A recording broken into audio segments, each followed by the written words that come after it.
Man, it's Bar Talk Live. We're here at the Kettner Blvd Stone Brewing Tap Room. I got my buddy Mike Novak here. Mike, how are you? Great to see you, man. I feel like we're just meeting. I know, man. Great to see you, and I'm really glad to be here. Again, beautiful environment and beautiful day that we have here to enjoy this. Really looking forward to getting into this. So. It's going to be amazing. Where is Kevin, though? People want to know where Kevin is. Can we tell people? He's working on a movie, I think. Or something. Nah, he's got something like that. You're the B team, but we got you here. Hey, man. man. It's exciting. I appreciate it. I think we have a lot of history together. We do, and it's really cool, and I'm enjoying exploring that. So. Thanks for giving me a ride today, too, buddy. Hey, no problem, man. That's how it goes. We have Greg Stone here. I like to call him Greg Stone. But we're not even here to talk about that, even though the environment we're in is, your creation, your vision, which is really what we're here to talk about is the new vision. Metal Warrior, you're wearing the shirt. I'm drinking the Crushed Souls of Our Enemy Black IPA.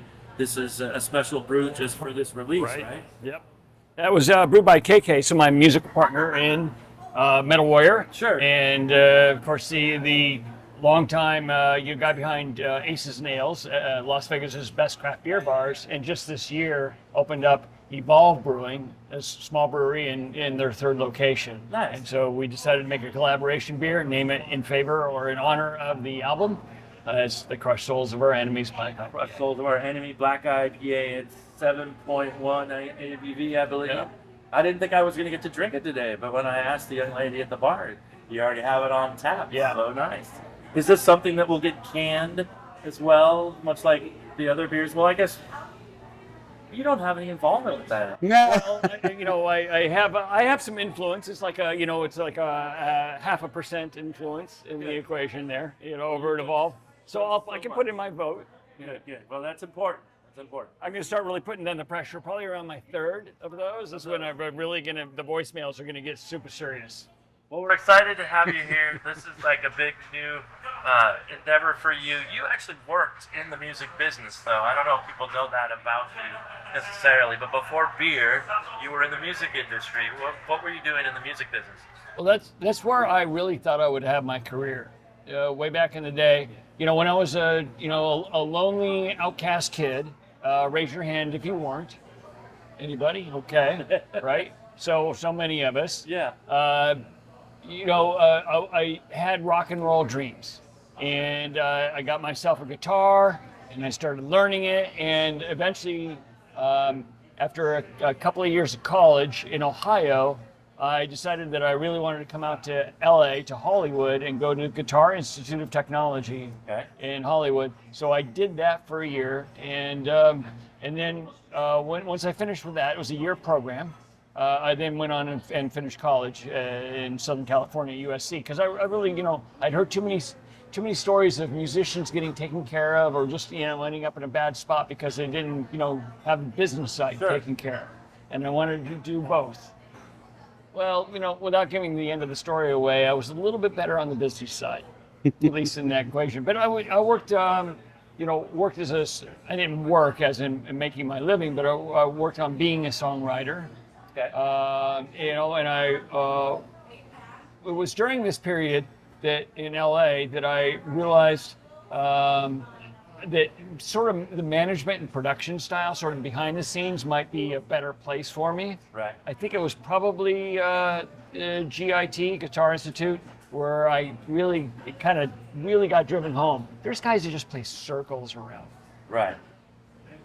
And I had, this was the era of Eddie Van Halen, Yngwie Malmsteen, Steve Vai. Nirvana hadn't hit yet. Nirvana hadn't hit yet, and although of course the punk scene and the post-punk scene and all these other great scenes where you didn't have to be a guitar wizard, right, were there and valid, but I just felt like because I was a heavy guy, heavy music, heavy metal, hard rock. That if I couldn't play like Eddie or Yngwie or Angus, that what I was doing wasn't valid.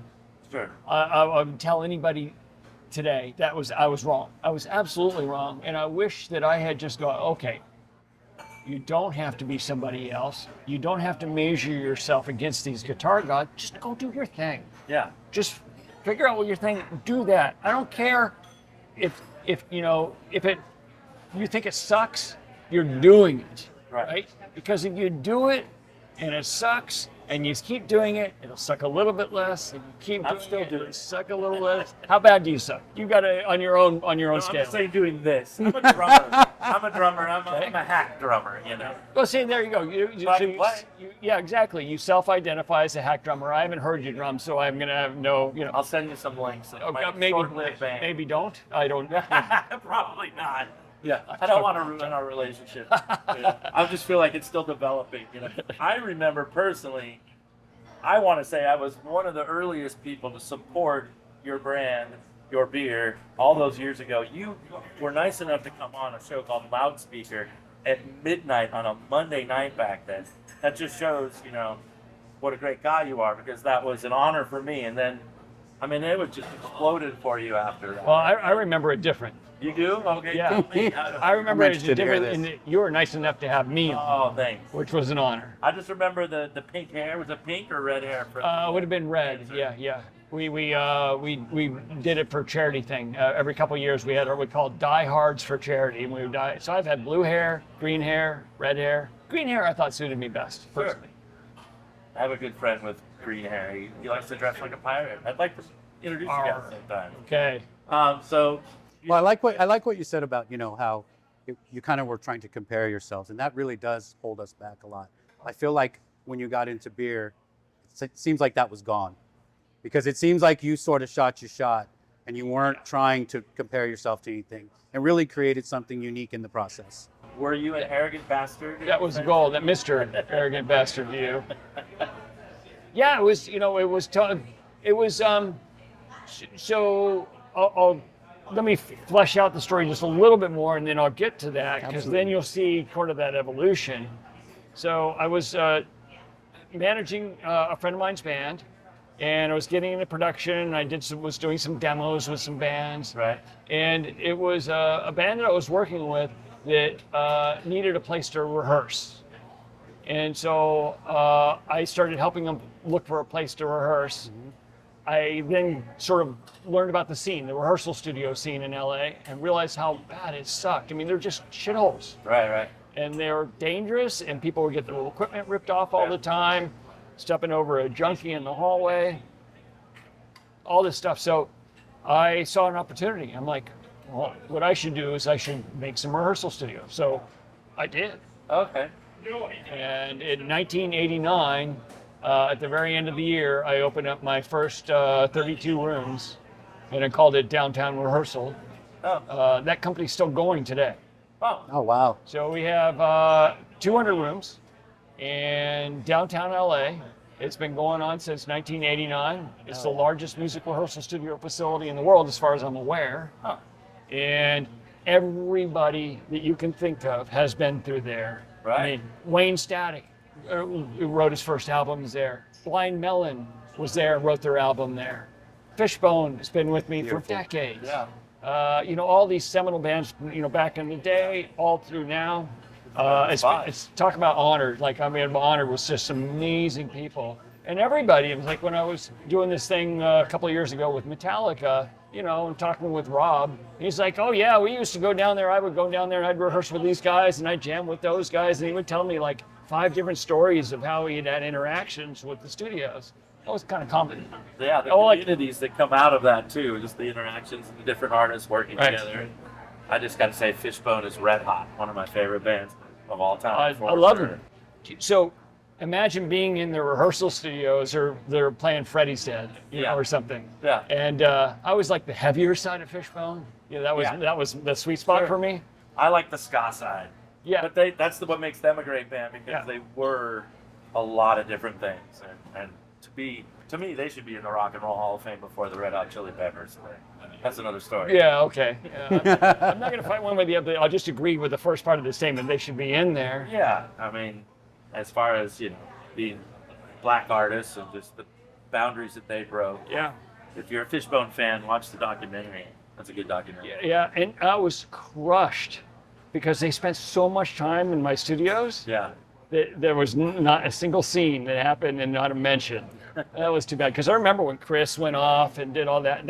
They were there at the time. I mean, I knew Really the cult. Yeah. Yeah. And so then, now, they almost got everybody back together, and then now there's been a big falling out again, and so it's just Angelo and Chris, our Fishbone at this moment. Okay, so Norwood's out. Yeah, something just in the last like several months. Kind of Oh. just when they'd all gotten, you know, in the swan song of their lives, like go out and play those songs that Right. people want to hear, right? Yeah, right.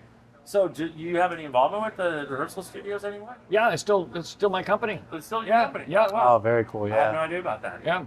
It's amazing. I got to tell you a little Fishbone anecdote, which is Sure. kind of fun. So since I knew him so well, especially well in the early 90s, and so it was probably like 91. It was a Malcolm X celebration in South Central, and around Crenshaw, I think it was, and so it was in this, you know, pretty much just fully black neighborhood, and it was, you know, all this stuff going on, and they had a stage and they had different bands playing, and I went because I wanted to watch Fishbone play. Sure. And I just remember, as soon as Fishbone started playing, out of nowhere, the woodwork, all of a sudden, the audience was filled with mosh pit white kids. Yes. And I know all the people that lived in the neighborhood that were at the Malcolm X Day, you know, thing. We're just like, where did these people come from? And they're going, this is a black band up on stage. Is this a, you know, primarily black band, although open to everybody? Yep. You know, and They were shocked. and they're like, how did this happen? And they were trying to just do the math. Yeah. And that's the great thing about Fishbone. They weren't there, you know, you can't do the math on Fishbone, right? Yeah. That yeah. it sort of defied, Everything. you know, any structural equation. Yeah. Genius. Yeah. I am. Couple things. One of the coolest shows I ever saw in my life was the weirdest lineup. It was Public Enemy, Fishbone, and Living Color at the Santa Monica Center. There's no reason those three bands ever really should have played together other than the color of their skin, which I just was fascinated by. But one of the greatest shows that I've ever My experienced. favorite show that I've ever been at was Fishbone and Primus Double Bill at Yeah. the Palladium in LA. Nice. And it was non-stop. There were two, I remember there were that's two cool. mosh pits. They're going oddly the opposite directions, but it was just like a sweaty mess. It was glorious. What was your first favorite band?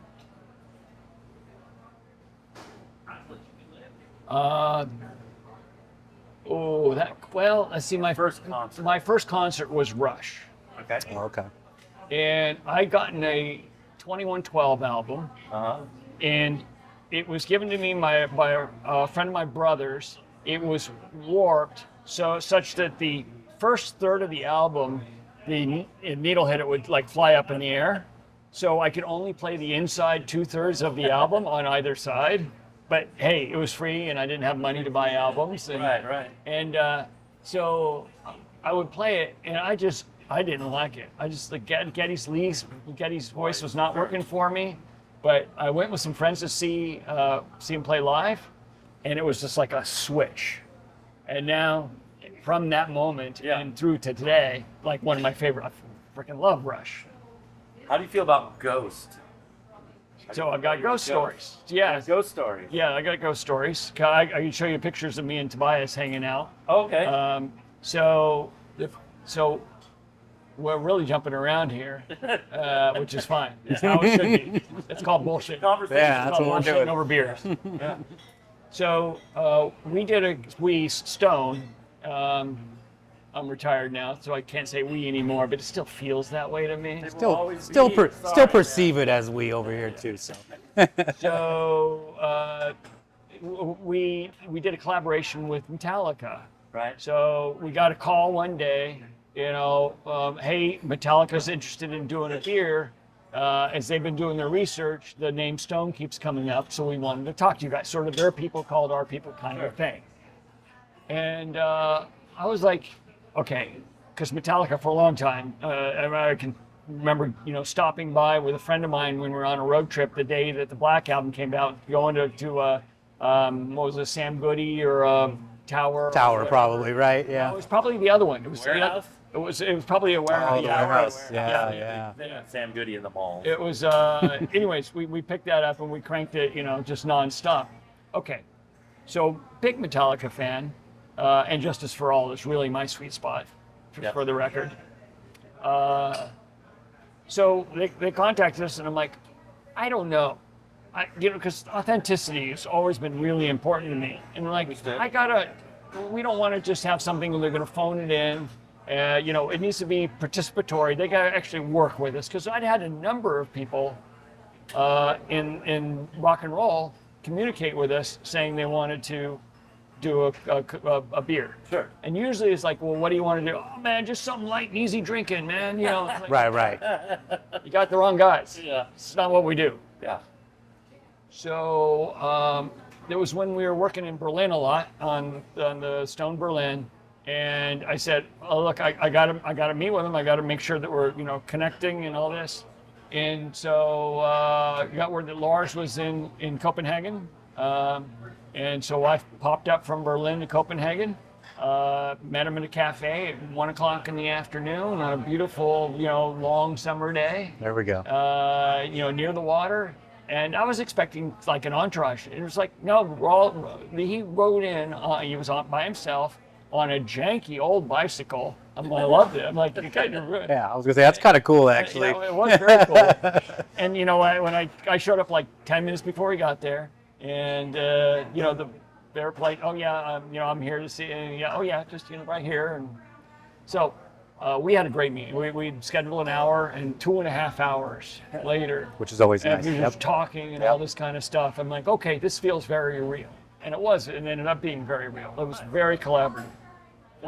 So I worked with them a lot then on their European tour. Like I would go and do a promotional night at every city the night before the show. Okay. And we would promote it to their fan club, and we would do it was called the Enter Night Pilsner, and it was a really good, robust hoppy Pilsner, not a wimpy thing. And so I would do that, and I would get the crowd all worked up, and and I would film it every time, and it's like, hey, and I would like, okay, I want you guys, and they're big crowds, and I'm like, okay, you guys got to be just absolutely quiet. I'm going to show this video to the band, which I always made good on that promise. They really want to see it. Says, I want you guys to be dead silent, and when I turn the camera around, I fucking want you to erupt. And I should show you some of the videos because they're great. So I'd be like, yeah, so here I am in, let's see, Geneva. Here I am in Geneva, and I'm not sure. I think it's an okay place, but I'm not sure if there's any metallic fans. Like, what do you think? I don't know. Is there any metallic fans here? And then I turn around like that, and they would go boom. Yeah. And it was fun. It was super fun. That's cool. And then the next night would be the show. Right. And I would play VIP host to the wholesalers and importers that were working with the beer. Oh, So we use it as, hey, that's how you do business, right? Yeah. And people, so I would, it was exhausting. Because then the next morning I would get up and go fly coach to the next city. The band's got a day off. Right. Not the rest of the crew, of course. Those guys work so hard.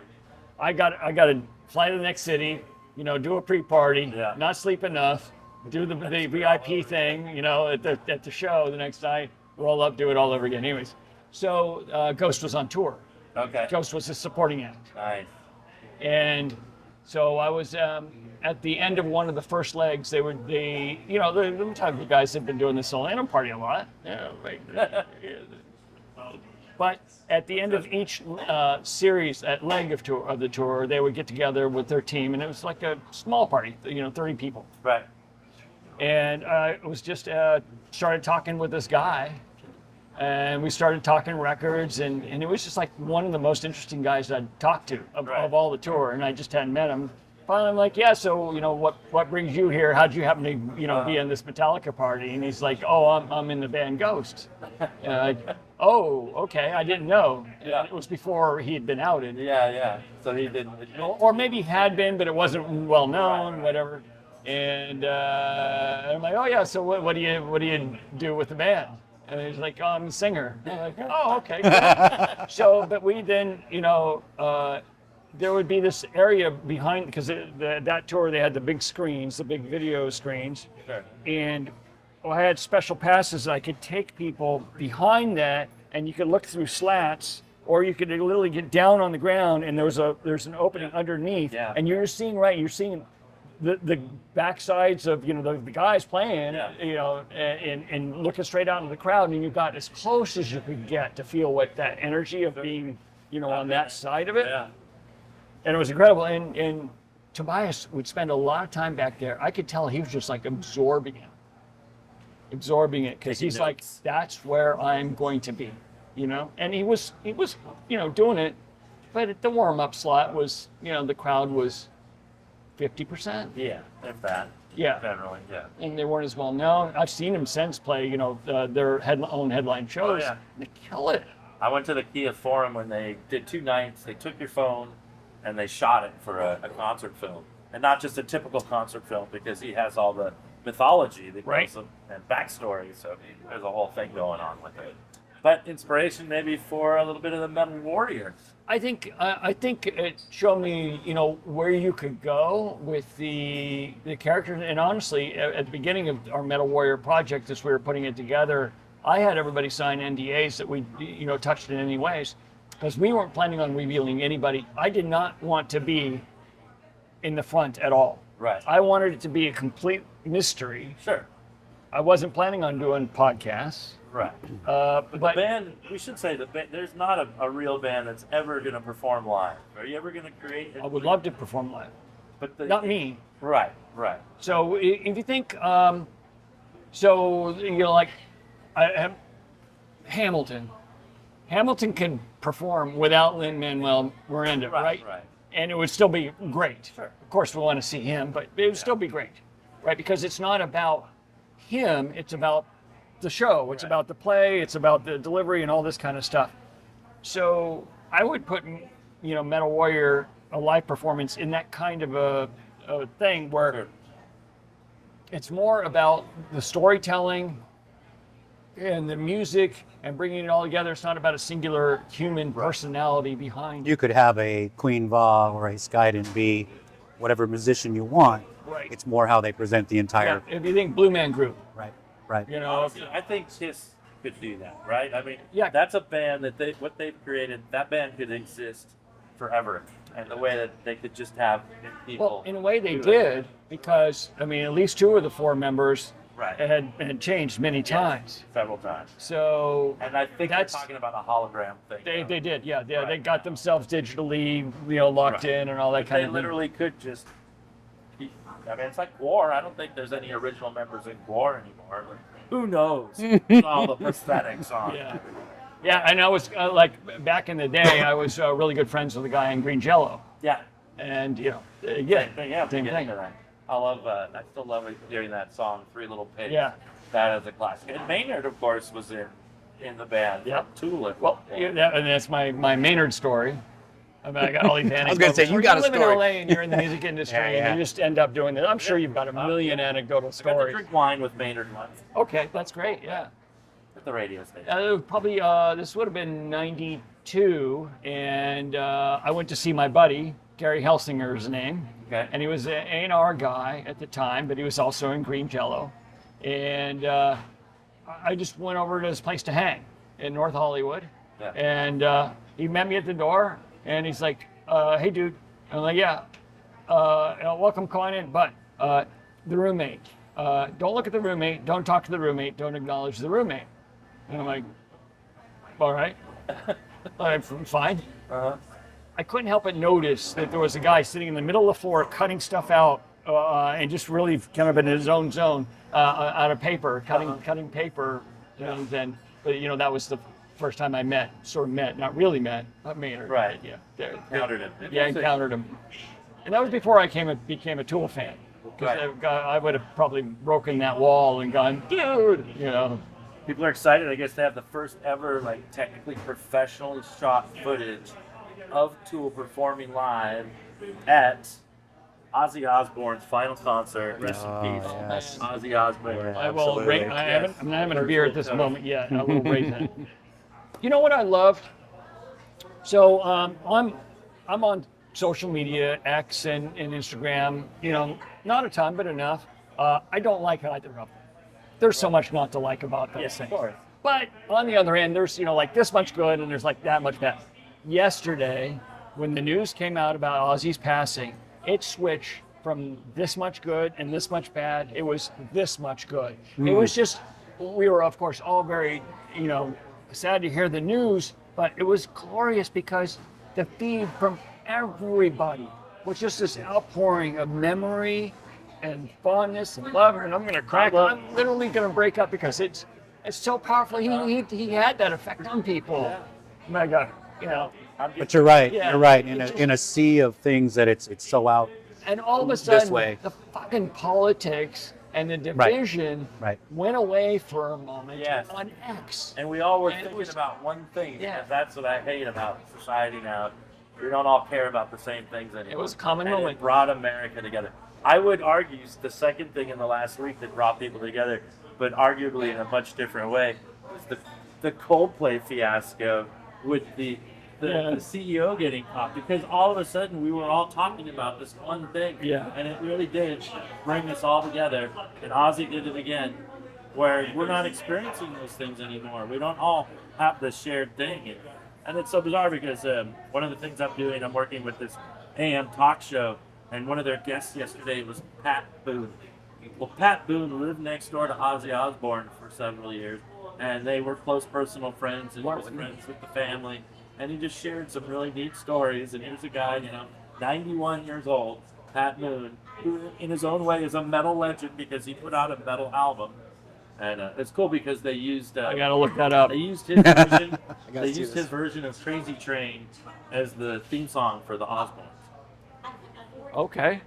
Anyway, it's a weird small world, and the connections just are right there. Speaking of which, have you heard Puddle's Pity Party version yeah. of Crazy Train? Yeah, I love That Puddle. just tears my heart out. I mean, it just it makes me think a little bit of Cash's Hurt. Yeah. It's just such a different approach to the song, and it's so viscerally emotional. It's good stuff. Yeah. Thank you, Greg. We're gonna break part 1 and come back for part 2 Heck of yeah. our 4-part episode. Yeah. The man behind 1, 2, 3, Metal 4. Warrior.